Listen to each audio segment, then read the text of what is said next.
Hello, what's up guys, and welcome back to my channel, Topak on Food Travels. By the way guys, I'm going to share with you the Eden Nature Park, which is one of their tourist destination here in Davao City.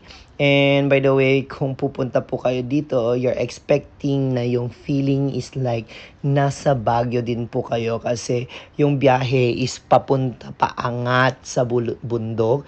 And then, sa taas po nun, makikita mo yung mismong city of Davao. And by the way, yung activities na pwede nyong gawin dito is fishing and at the same time, iikot dito sa Eden Nature Park. And by the way, we decided just to stay at cottage tapos mag-enjoy lang ng food kasi pagod na talaga kami. And then ang ginawa lang namin is like linibot namin yung place pero gamit yung sasakyan na inarkila namin. And then after that, umalis na rin po kami. And yung mga activities na pwede nyong gawin dito, you can staycation, pwede kayong mag-book, and also for event.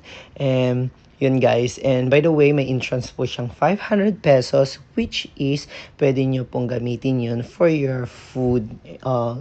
Pwede nyo i-order. Pwede din doon sa fishing yung gawin. Mag-fishing kayo. And then, yun, iluluto nila para sa inyo. Pero kapag sobra, syempre, babayaran nyo po. And one of their activities talaga din is like yung fishing. At saka meron din mga usa dyan. Usa, tama. Yes, usa, tama. Yun, yung mga deers dyan. And one more thing is like, maganda yung hangin kasi mataas kayo, kasi maraming pine trees.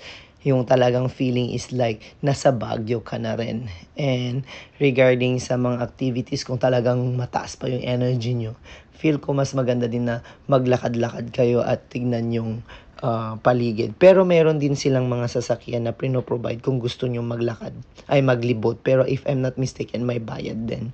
And then, bawal ang mga ibang food na ipasok. Ayan guys. And ito na yung sinasabi ko na makikita mo yung city, Davao City sa taas. And a lot of trees, pine trees. Kaya medyo malamig yung location guys. And for the food, so far you can request kung ayaw nyo masyadong salty, ganon. And we enjoy the food and we just stay here and chit-chat together.